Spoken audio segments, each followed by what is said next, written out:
Hi, I'm Jack Gatlin, and welcome to Beyond the Bar with Jack and Brandon. Hey, afternoon, everybody. Jack Gatlin, Brandon Volker here with Michelle Snodgrass, recently retired Campbell County attorney. And because I know everybody tunes out real quick, three biggest cases you've ever prosecuted. I know you've ever Commonwealth attorney. Commonwealth attorney. Right, that's all right. Everybody gets it wrong. Felony, big ticket charges. Murders, rapes, robberies. Yes, but the three biggest ones, Shayna Hubers, probably count her twice. That's You the did nose twice. job killer, right? That's what everybody knows her as. Amy Bosley. So let's slow down. We're gonna talk about it. So of the Shayna Hubers case. Yes.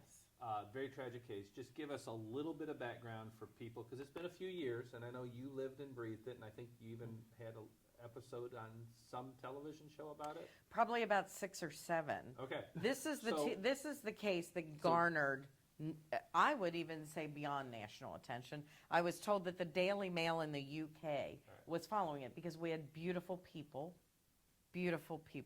My victim was a beautiful, gorgeous young attorney. The defendant was a 21-year-old, gorgeous college graduate, boyfriend, girlfriend. She shot him 6 times, and she said that when she shot him in the face, she gave him the nose job that he always wanted. So those are the things the media thrives on, and so that is the one that has garnered so much attention. Tragic. So tell us a little bit about that case, because it is an oddity where you had to try it twice. It is, and the first thing I want to say is, boy, what a tragic situation this was. Ryan Poston was shot and killed on October 12th of 2012 by his on-again, off-again girlfriend, Shayna Hubers. Ryan had broken up with Shayna many times, and in fact, he had a date the night that Shayna shot and killed him with Miss Ohio. Shayna was one of those people that was not going to be told no, and so she made a decision that Ryan was either going to leave his condo as her boyfriend or he was going to leave in a body bag. That's what it came down to ultimately, jealousy, jealous rage that she got into because he had finally moved on from her. And so we tried Shayna for the first time in 2015, and she was found guilty of murder. And then you had to retry it. It's one of those things that you never want to try a case a second time. But this one, I actually, in hindsight, at the time I was not happy, but in hindsight, I'm glad that we got a second chance at trying it. First time, 40 years. 40 years. She was found guilty. I think it was one of those things where the jury saw this young, smart girl, and instead of a life sentence, they decided to give her 40 years. And although that's great, we weren't ever totally satisfied. So when there was an issue with one of our jurors, a juror who evidently had a felony conviction from a long time ago for not paying his child support. It was a child support issue, and in fact, the juror himself didn't even realize that he had been convicted of a felony. He said to us, I own a gun. Somebody sold me a gun. How can I volunteer at my grandchild's school. How can that be? But we decided the right thing to do was to try it again. And so we had to do it a second time, and we had one goal for the second trial. I met with Ryan's family, and we said, this is it. This is our chance to get a life sentence. So then we went to trial in August of 2018. Shayna's defense was different the second time, which we expected. You can't do the same thing. It didn't work well for her the first time. She didn't testify in the first trial. In the second trial, we knew she was going to take the stand. So we were prepared for that. And second trial, she was found guilty again and was given a life sentence. Now, is that life with or without? Do you have parole at all? So a life sentence in Kentucky, you are eligible for parole after 20 years. That doesn't mean you're getting it, but it means you're eligible. The only way to not get parole in the state of Kentucky is if you have a death penalty case and a person is certified as a death penalty case. They're found guilty, but they're given life without the possibility of parole. So those are the only individuals that would be entitled to not ever be released on parole. So she's parole eligible in her 40s, probably. Yeah, isn't that a scary thought? Yeah, I mean, if I need to be wheeled to the parole board, I will, in a wheelchair, I will do it. I will do whatever I need to do to keep her incarcerated. Wow. And so another one that you mentioned, Amy Bosley. I remember that. Yeah. I think that was a pretty young attorney back then. Yeah, Amy killed her husband. So I had this string. No, that was No. in Kenton County. That was, yeah. So Amy Bosley killed her husband, Bob Bosley, who was a business owner, a well-known chimney sweep. Everybody knew Bob Bosley. And so I had this stretch of time where I had wives killing their husbands or girlfriends killing their boyfriends. That's sort of what I feel like my, 24 years as in the Commonwealth's Attorney's Office was kind of known for, because Maybe that's people what who stay happened. hell off Tinder and stuff. Absolutely. Track record, Absolutely. At least in Campbell County. Yeah, so Amy also killed her husband. And that case was very interesting because she called the police. Her 911 call is out there somewhere in the internet that people can listen to. She claimed that an intruder broke into the house and shot her husband and then ran. I remember very distinctly when that happened because, they thought a killer was on the loose in the community and people were very scared at the time. And I remember saying it must have been the next morning when we were all meeting at the police headquarters trying to figure out what we should do, that I said, there wasn't an intruder. I knew she did it. And everybody says, well, how did you know that? And here's why. Amy's children were upstairs in their bedroom. She had 2 young children at the time. If an intruder truly broke into your house, when you go to call the police, what would you do as a parent? Grab your kids. You tell the police you've got kids there. Yes. Or you'd go up there to protect them. I think you go to the kids before you call the police. Well, Or do it absolutely. simultaneously. If you don't know where this person went and they just shot and killed your husband, as a mother, I know my first reaction would be to go, I'm going to go barricade myself with my child into a room to keep them Brandon's the father, safe. So he struggled with that one a little bit. He didn't hit it as fast as you did. I was I like, know. "Oh, no, It I took went you a while. I outside." should have given you the answer. But, that's how I knew. As a mom, you would do that. And she wasn't. She was just kind of pacing around the basement floor waiting for the police to arrive. And I said, that's just not, that was the minute that I knew that it wasn't an intruder that broke in. And that was another one that was on TV. It was on Oxygen. It was on Snapped, and I think it was also on Forensic Files. And here's why, because it was the forensic evidence in that case, in Amy Bosley's case. Which was, forensic was kind of hot then. Like, you're just a little beyond OJ, and everyone's excited about forensics. Absolutely, absolutely. So Amy had claimed that the intruder grabbed her, scraped her neck, and ripped her, I guess it was like a pajama top that she was in. Well, forensics, we were able at that point in time to send the shirt away to Quantico, Virginia, to have the FBI crime lab look at it. They were able to determine by the fibers that the shirt had first been cut with scissors and then ripped. Huh. So is an intruder really going to do that? And the scrape they think was self-inflicted, and there was a baseball bat that was found in the basement, hidden underneath the steps. When they pulled out that baseball bat, they saw some smears of white on it. The way that the intruder supposedly got into the house is that they busted out those little 9-panel windows on the door. Well, they were able to match up those white smears with the paint on that door, and they found embedded glass particles inside the steel bat.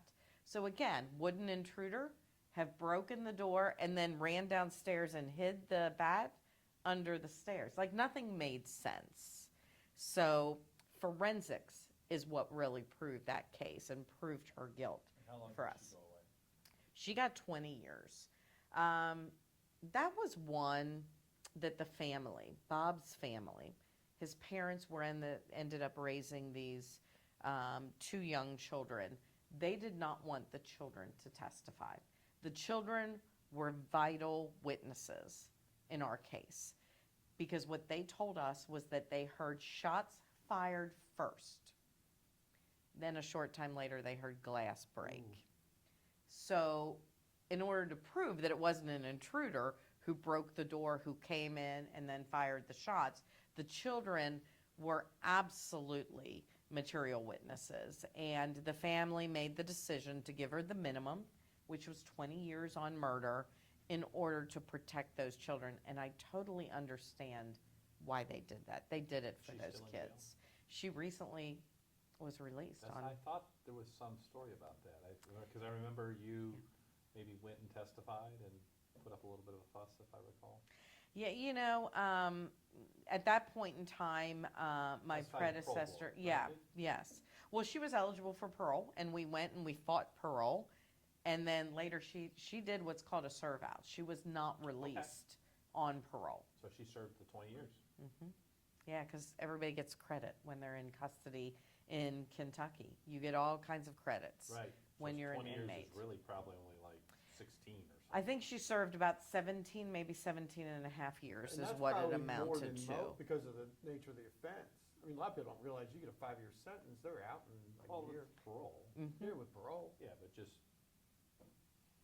The We're goal talking was about good the times goal for was it. to make sure that these kids were adults by that time, and that their lives Yeah. could be put on the right track. And Right. and thank the Lord they are. Did you ever do any all these shows, when they came out with us, did you do any of the TV shows at all?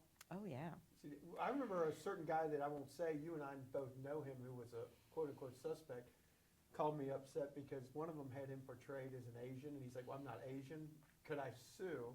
Because they had him portrayed wrong Yeah. in the one TV show. they did. Before I went to law school, I was a reporter. I was in journalism. So the fact that I could take what I now love as being involved in criminal law and combine that with what I originally studied to do, that to me was one of the best things.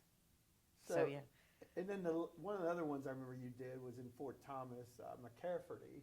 Mm-hmm. Again, another wife, and I mean, it's kind of ironic. You have a female, tough-nosed prosecutor in a county that women turn to kill their husband or lover. Yeah. That was a case that the you don't see trial that in other happened. counties, by the way. I think you kind of are, you've I got don't that know. market I cornered. know. That's what I said. That's kind of what my time there was known for. But my predecessor in the Commonwealth's Attorney's Office, who was my boss at the time, I knew he was getting close to the end of his years, and I kept saying, if you're going to leave before this case goes to trial, please tell me now. I just need to mentally get prepared. And he knows, because I say this. I tell him all the time. He said, no, I'm not going to leave. I wouldn't leave that to you. I wouldn't leave you to handle that. And I still remember it was about a month and a week. So about 5 weeks before it was set to go to trial, he said, I'm retiring. Wow.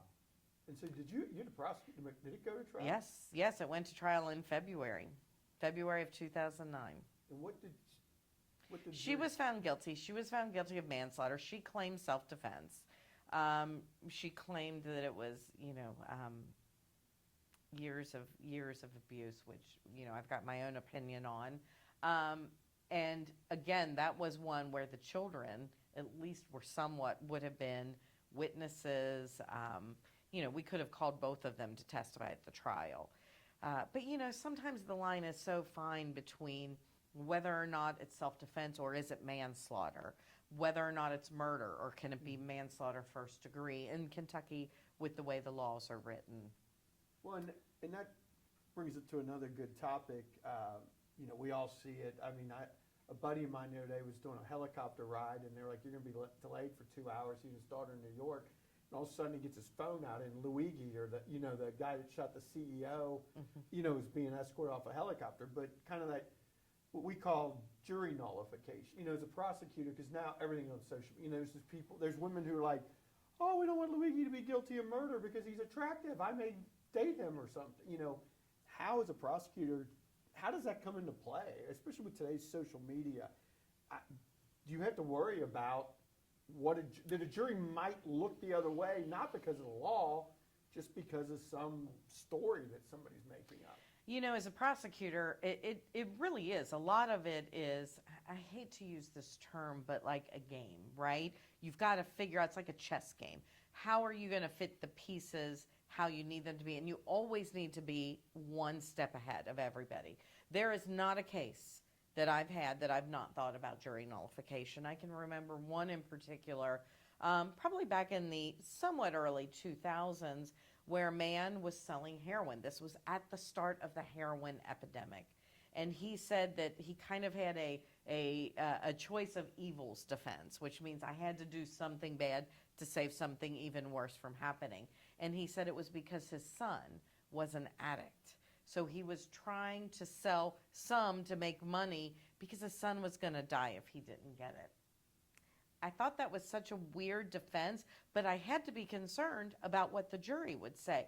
Because at that time, when drugs were so rampant here in northern Kentucky and people were dying, what was the likelihood that I was going to get 12 jurors who didn't know someone who had a drug addiction? So, you always have to be concerned about jury nullification. And part of our job as prosecutors is to make sure that you hold jurors to their oath. And you are not doing your job if you do not consider that as a prosecutor, because it can happen. It can happen anytime. I mean, who has not been affected by insurance? You look at that, the individual who, shot the CEO of United Healthcare. I mean, everybody has had an issue. And jury nullification can work both ways, because when I was a young prosecutor in the county attorney's office and then became county attorney for a day or two before the voters kicked me out, it was like maybe 11 months, but it seemed like a day or two. I was in a very conservative jurisdiction in Grant County. And Grant County in the early 2000s was dry, and I could get a conviction on any DUI with any evidence and get 30 days. It was like almost embarrassing that you literally, it was jury nullification the other way. It was like, they came from a bar, put them in jail 30 days. It was just crazy. Well, and I think... And that community shifted a lot in the last 25 years, but... it No, can work all ways. You're right. You and I have had cases where, and again, you get this was an adult, but you get kids that don't realize when they're sending these pics on their phone that becomes child porn. But what people don't realize is those cases you've had, every picture is 1 year, max of 20. And if you take that to a jury, they're going to give, if they could give 100 years, they will. Sometimes as a defense attorney, you're going to get more ability to talk and get reason from your office or a judge than you would you put 12 in that box, because there are some crimes that, to your point, you're going to get it's not going to be good no matter who you represent. And frankly, that was a game we played to keep the docket moving in Grant County. Was, okay, you're not going to get a bench trial, you're going to plea, or I'm going to ask for jury. And that would be a way, frankly, to force a lot of pleas, because it didn't take too long for too many defense attorneys to walk into 30 days on a DUI first to realize we're going to plead. And I think one of the things that defense attorneys do not do, now that I'm about to switch over to the other side and take what I learned as a prosecutor into private practice, they don't pay enough attention to jury selection. We spend so much time poring over. In my county, where I serve, Campbell County, we have very rural areas, but then we also have the river cities that are so urban.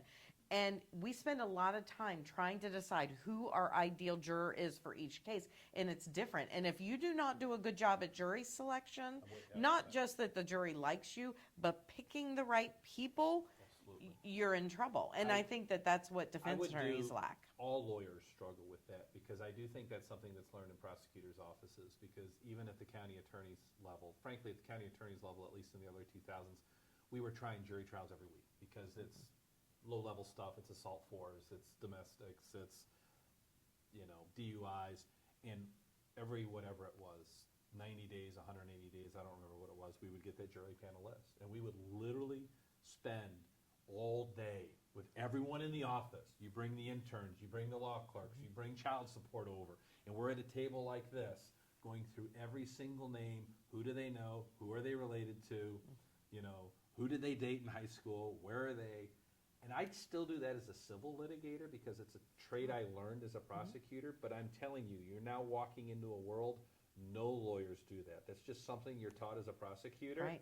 And a lot of times, I think prosecutors have a lot more knowledge because we would also bring police officers into the room. We would also, that person just moved in. What do we know? I mean, it was almost like we did a deep dive on jurors. You have because to. You needed to know where they went to church. You needed to know, okay, they're Catholic. I'm not putting them on my DUI panel. You know, I want the Baptist. I mean, those are the little subtle things that unfortunately they don't teach you in law school. Right? Law school tells you all about the laws and facts. No, it's simple facts like the biases. Let's be honest, that's what they are. But the biases that jurors bring to the table is how you win cases. Their occupation. Their 100%. occupation is so important. I never want an engineer as a prosecutor because they are so black and white. Sure. You know, teachers. A lot of people would think, oh, teachers would be very good, but teachers they're are soft. used to. They are. My husband's a teacher, but I you don't mean know, that in a no, negative no, way. They're no, I loving, know caring they people. do, and they're used to forgiving, Yes, and you know, yes. people make mistakes, and so you do have to look at that and decide who you think are the best. So it's very interesting. So jury nullification is important, but it goes hand in hand with selecting the right jurors for your case, because if you do that right, you shouldn't have to worry about jury And nullification. connecting with the jury, right? And connecting with the jury is, you know, because you go through, you know, in the early stages of jury selection, right? You kind of go through the, does anybody know this person? Does anybody know this person? Blah, blah, blah, blah, blah. Well, the reality is there's a lot of people sitting there that have a casual connection to somebody in that room. That's not necessarily something that's going to get them kicked. They're not even probably raising their hand, but you need to know those casual connections. And you're Yes. now walking into a world where you're going to represent people that are not always truthful, Really? not always truthful, that you really got to beat into them the casual connections. Because I had a jury trial in Gallatin County, and we went through the whole selection process, blah, blah, blah, blah, blah, blah, blah, blah, blah, and everything seemed fine, and it didn't go so well for my client. Well, at the end of the trial, he's like, well, back 6 years ago, I sold that guy drugs, and maybe they weren't, you know, high enough quality. I'm like, and you didn't bring that up before? He's like, well, I thought he liked me, but you didn't bring that up before? Well, that, you know, that brings I up. mean, I've seen that, if you recall, again, we won't get into names, but I remember a certain trial that was going, that your office was prosecuting, and my father was a prospective juror, and that morning, I couldn't get hold of you or the defense attorney to let you know my father knew that person, but that person might think he had a different thought of him. I think I finally got hold of the judge. Yeah, and you know, and your mom was a juror too. I remember having your mom, I think in the second, was it the second Shayna Huber's trial? That she was in That's my right. jury panel. She was sitting in the front row. And I can remember as we're going over some of the, oh no, maybe it wasn't that one. It was one of mine that involved a child that had been abused by his father. And I can just remember thinking, like, your mom's not going to be able to hear what we have to say. And so as you're talking to them and saying some of the things, you know, because as prosecutors, well, and defense attorneys too, some of the crimes involve very hard topics. Disturbing. The things that when you live in your bubble, which I wish I could go back to my bubble, you think don't really happen in your community. Right. But they do. And so you suddenly have to bring these people in and say, guess what is happening, you know, right down the street from you. You didn't realize it was happening, but now we're going to talk about it, and we're going to make you see these, you know, sometimes there's videos and other things. You have to let the juries know that. And I remember thinking, like, I don't think your mom could. I remember you I don't telling me think your that. mom could survive this. And, you know, and I think that's one of the reasons that, you know, after 24 years, I am probably even more proud that I lasted that long. Because a lot of people don't last that long doing what I've done. And, you know, spending, you know, dealing with the worst of the worst as a felony prosecutor. You see bad things. So I have that. There should be some detox that I could go through to get that stuff out of my head. It is tough. Even, I mean, as you'll see when defense, you know, obviously we all, and you're going to do criminal defense now, you know, we all believe in that right to an attorney. But I don't care who you are, it is tough. And there's certain cases that even if, say your client's paying you a boatload of money, it is tough mentally to adhere to that. They have the right to an attorney. When, I mean, I've told you before, it's like, I need you to come in Well, and handle this because it upset me. And I want to throw a bone to public defenders. One, because I am a former public defender, but two, they can't fire their clients. Of course they cannot, and I think that's what people don't recognize. And there's a challenge to that, because I was a young public defender, as most are. Now, some kind of age through the process. Jay Delaney lasted forever, Mary Rafizadeh lasted forever, but most do about 2 to 3 years, which is what I did, and that would be like my recommendation to lawyers out there. It's about 2 to 3 years. But you are faced with situations that are almost impossible, and I think it makes you a better lawyer, but I think we as a legal community need to have a much higher respect for public defenders, because the day in, day out volume they deal with, going into jails every day. I had feces thrown at me. I had to physically get confrontational with my client who wanted to testify, and it was a huge issue down in Oldham County. I was brought in. It was a horrible case where he felt his daughters were his property, and he had the right to do what he wanted with his daughters because they were his property. And I didn't want him to take the stand. I'm like, dude, there's not enough years to give out. And but you can't quit as a public defender. Yeah, I think it's the same as quit. Public defenders and prosecutors too. Like I 100%, couldn't you pick can't and quit as a choose. prosecutor. No. I couldn't pick and choose Right. the cases or the victims I wanted, because listen, even we've had victims of crime that were not the most upstanding members Sure. of society, but they still don't deserve to be victimized. Just like defendants, they deserve to have representation. And Right. and you're right, prosecutors, a lot of them are 2 years getting the experience and moving Right.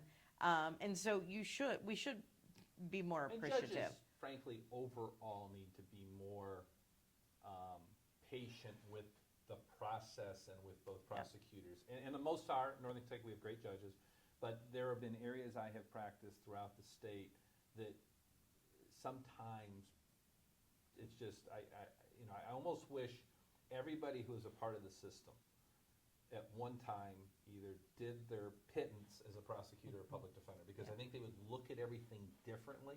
Yeah. From docket management to just everything, I think they would look at differently. Yeah, I have gone across the state as special prosecutor. In fact, I was even appointed the Commonwealth Attorney temporarily in Boyd County when our Commonwealth Attorney died. So I was driving back and forth covering the cases in the Ashland area because they did not have somebody that they could appoint. None of the assistants in the office were from that county. Gotcha. And so I served there for a couple of months because it took them a while to find somebody to take over. And you learn how different things are, because I do think here in Northern Kentucky we do. Our judiciary is very, very great, and I think they appreciate the work we do. But you go to other parts of the state, and it's a different world. You don't even know what you're stepping into. Yes, But as an attorney, you need to it's good to know what you are. Mm-hmm. Like I learned when I had to go to Mason County, met the Commonwealth Attorney, I'm not saying it's home cooking, but it helps to not be viewed as a Yankee from Northern Kentucky when you go to rural parts of Kentucky. Yes. Maybe get there a little early, be friendly to the bailiff and all. That's I just pull out my meeting. University of Kentucky degree and I can do anything in this state. Well, that's probably true, right? As a hilltopper, I don't necessarily agree with that, but Same thing. My wife's a hilltopper. So let's one final issue on jury nullification, because I think it's a hot topic politically, and I just want to see what your thought is as a prosecutor, is the whole castle doctrine. And I think there's this general sense that I have a right to defend everything. I can defend my property, I can defend myself, I can defend my dog. Someone says something bad about me on Facebook, by God, they better not step on my sidewalk. Right? I think that's generally the mindset that the far right has kind of preached. And as a prosecutor, I'd like your thoughts on the castle doctrine and where really, because you have a lot of discretion as a prosecutor, a whole lot of discretion. When I first started in the office, I started on January 1st of 2001. We never really had to pay attention to people's political views as much as we had to starting, Right. I'd say maybe around 2000. I feel like 2010 was really when things changed for us with having to do that. Now we have to do this deep dive. What do you think what do you think triggered it? I don't know. I don't know. I wish I did, because then I'd probably write a book about Social it. But media? probably, yes. Yeah. The social media false news being reported. I think that's a big deal. Now, it's about time frame Facebook and stuff starts to take off. Where it became very Absolutely. polarized. Yes, yeah. I mean, things have changed. Everything is so different. I remember being happy when I would get Polaroids printed from a crime scene, and now sometimes we have people who have Ring cameras that record an entire crime that happens. So I think that looking into people's backgrounds now is more important. You know, looking at their social media to see what they're posting or what they're reposting. Maybe they're not saying anything, but so here's what I feel about that. I think people I think people are not educated on it. I think as prosecutors, though, we have to consider it. And so I've always tried that when I have a case that might fall under the Castle Doctrine, where there might be an element of self-defense, you know, my position has always been my grand jury hears it all. They hear the good, the bad, and the ugly. Even the defense that I know a defense attorney is going to make, I feel like the grand jury needs to hear that. And I think that's a common misconception people have about prosecutors and grand juries. Again, because of fake news. You know, they say that, you know, a good prosecutor can indict a ham sandwich, and I've always said, yes, I could have. I could have had a ham sandwich, you know, indicted for murder if I wanted to. But the question that I always had was why? Why would we want to indict a case that we cannot prove? Right.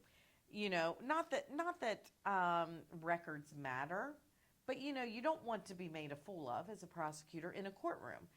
The grand jury is a secretive proceeding. So if you give the grand jury everything, the good, the bad, the ugly, what a defense might be, what a witness might say, you truly get an idea of whether or not your case has the ability to survive up in court. And I say up because our circuit courtrooms were upstairs.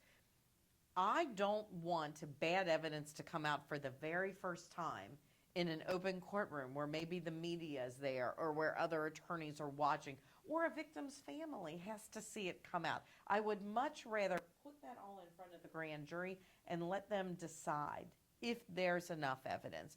There is no benefit to a prosecutor to indict someone that you do not have a good case to take. I'm not always saying it's a winner because we try hard cases.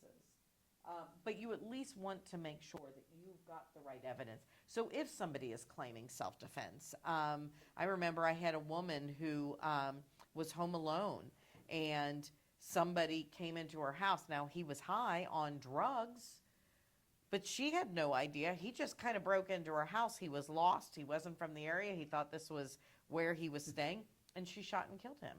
Obviously, there's an issue there. Obviously, that case did not need to go in front of a jury. So we handled it at the grand jury by presenting all the evidence, giving the grand jurors the law. That's our job as prosecutors. So just educate folks. What is the law in the Castle Doctrine? Because I do think that there's a lot of urban legends out there that's just not the law. I mean, you don't necessarily have a right to just shoot anybody that's on your property. Right. It's definitely not the law. Right. And you know, self-defense, I think, is a unique term because you just can't defend yourself with deadly force against somebody who is not approaching you with deadly force. It's equal force, right? Or Right. reasonable force under the circumstances. Well, Absolutely. it's that New York subway thing. The Marine with Yes. the guy acting crazy. You Yes. know, did he go too far or not? Well, sure. That's absolutely what it is. And I think I've heard other cases in other states about kids walking through a backyard and they get shot. You know, that's Maybe not out in what Joe the Mixon's law neighborhood. Right.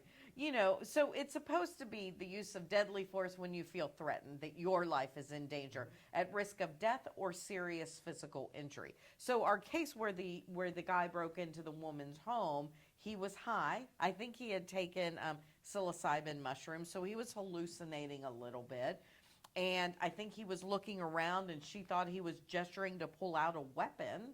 So of course she thought that she was at risk of death or serious physical injury. So at that point in time, her right to use deadly force was appropriate. So you have to really look at the facts of each individual case. It's not just they were on my property and I killed him and therefore I am immune from prosecution. I do think, though, that it would be tough to prosecute. I mean, just this is probably my own personal view, and who cares what it is.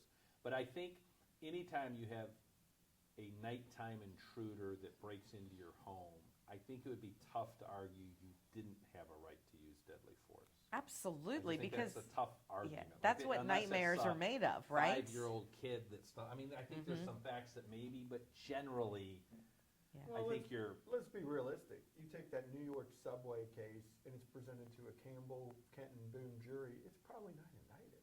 You know, I mean, realistically. I don't know enough about the facts. What Oh, are it was facts the of guy case? on there hopped up on drugs and threatening to kill people.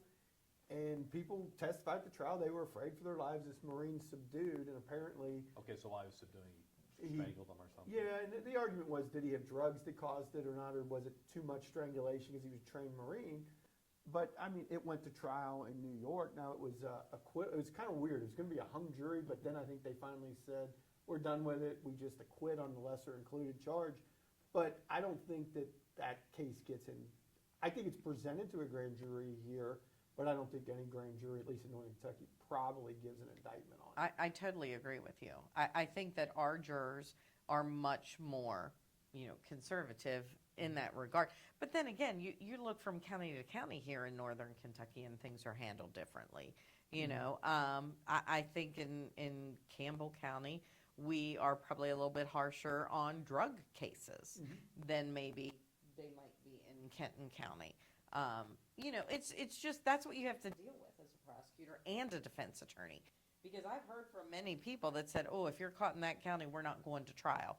I think that's something that you have to consider as well. Well, and then the other thing is on the charges, a lot of people don't realize we don't have negligent homicide. I mean, we've all had civil cases that there's a component of a bad wreck, and somebody's like, why is there not a crime? And it's almost like I feel bad sometimes, especially for the prosecutor's office, because the officers are trying to explain. We don't have negligent homicide in Kentucky. There has to be an accident is not a crime.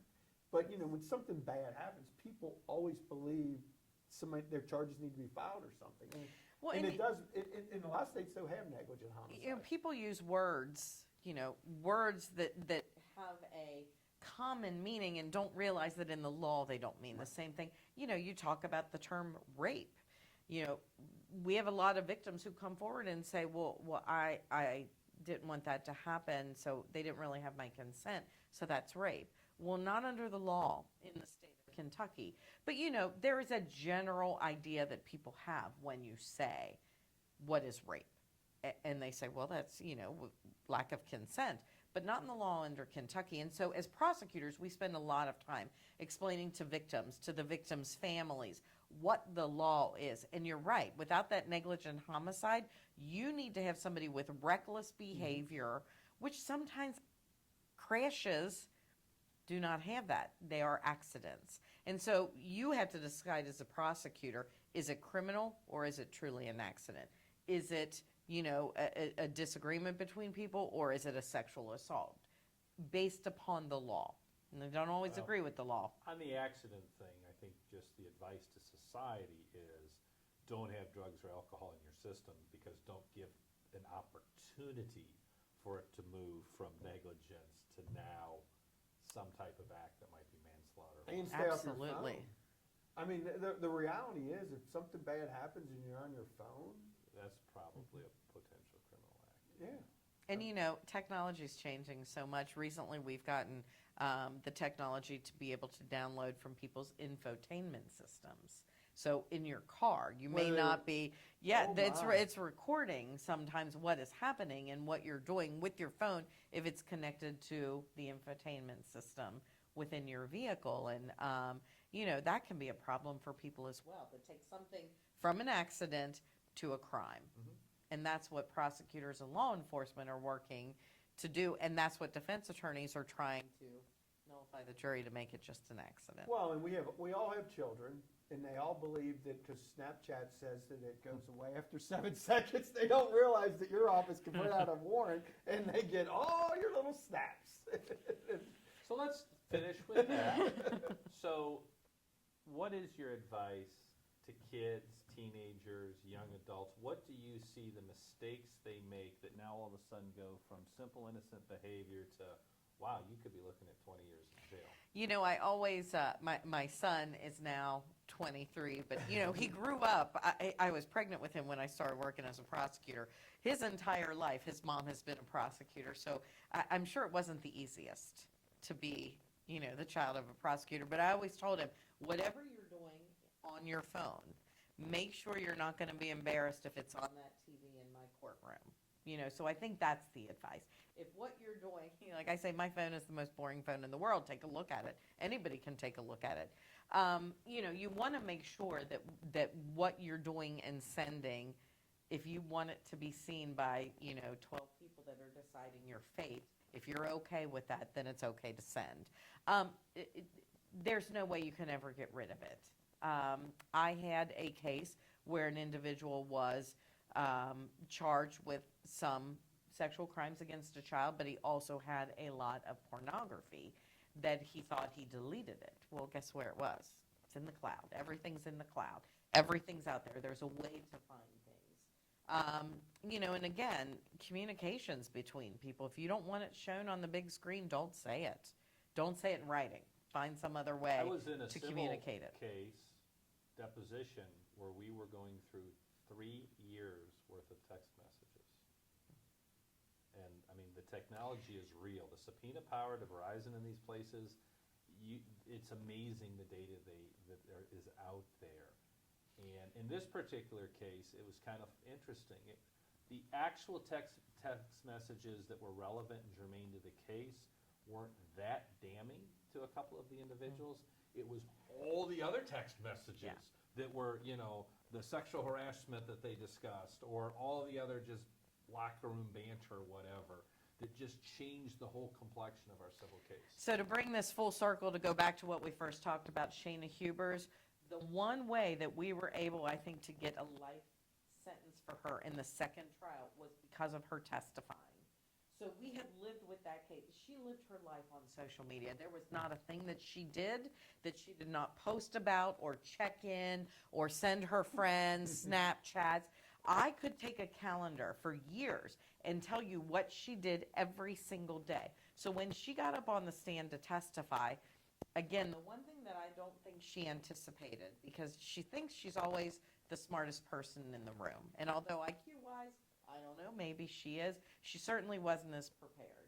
We knew every single thing that she sent. I bet we went through hundreds of thousands, probably 500,000 Facebook messages, text messages, instant messages, you name it, we did it, and we had them categorized. I mean, we had 6 years to prepare for her to take the stand and testify. We had a file about sex, a file about, you know, them breaking up, everything that there was. So the minute, and sometimes we do these things, I actually brought a printer into the courtroom.